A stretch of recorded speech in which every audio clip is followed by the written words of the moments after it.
แตกหมื่นสิบ่แตกแสนสบพี่น้องเอ้ยนายร้อยนาลิฟ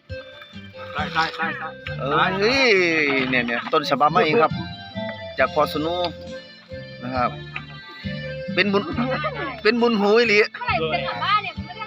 ครั้งนี้ตั้งแต่มาเป็นเขยเนี่ยครั้งที่2นะสิได้ฟังครับ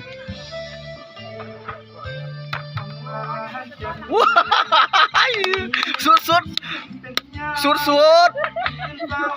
โอ้น้องมารับหรือมื้อนี้เฮาต้องวางแผนเนาะ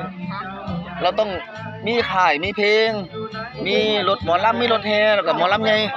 ยันละบันเทิงศิลป์ต้องลงทุนในเฮาโอ้ยสุดๆครับสุดๆครับวันเกิดเด้อครับวันเกิดน้องเนยครับโอ้โหโอ้